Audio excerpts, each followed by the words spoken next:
সেটা তাহলে আমরা কমিশন কি কাজ করছি? কারো মনোনয়নপত্র বাতিল হয় নাই, সবার মনোনয়নপত্র বৈধ বলে বিবেচিত হয়েছে। মাননীয় তথ্যমন্ত্রী সেটা পারবেন, আমরা জানি ওনার সেই সক্ষমতা আছে। গণমাধ্যমকে বলেছেন যে 2 বছর তিনি সময় চেয়েছেন, 2 বছরের মধ্যে চলচ্চিত্রের চেহারাকে পাল্টে দিবেন।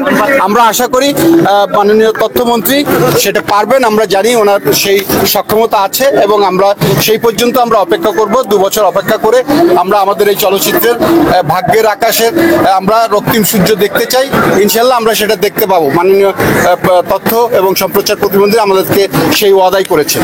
নির্বাচন ঘিরে পরিবেশ অত্যন্ত সুন্দর এবং আমরা জানেন যে আজকে আমরা প্রাথমিক যে প্রার্থী তালিকা আমরা আজকে টানিয়েছি, প্রাথমিক প্রার্থীর তালিকা, এবং আমাদের এখানে 2টা প্যানেলে এবং 7 জন স্বতন্ত্র প্রার্থী দাঁড়িয়েছে এবং এখন পর্যন্ত নির্বাচনের পরিবেশ সুষ্ঠু এবং সুন্দরভাবে চলছে।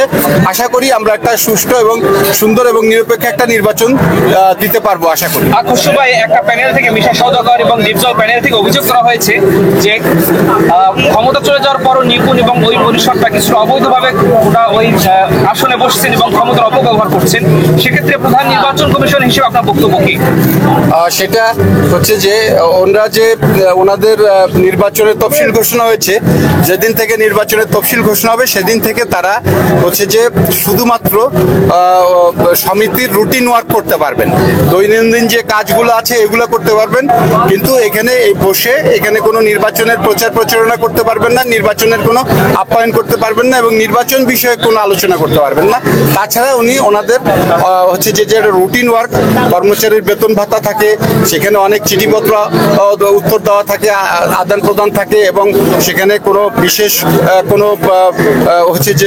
কোনো কর্মসূচি থাকতে পারে, সেগুলো ওনারা অংশগ্রহণ করতে পারবে। সহজভাবে যদি বলতে চাই, নিপুণ কিংবা ওনারা বসায় আপনার এটা নির্বাচন বিধি লঙ্ঘন হচ্ছে কিনা কি বলবেন এক কথায়?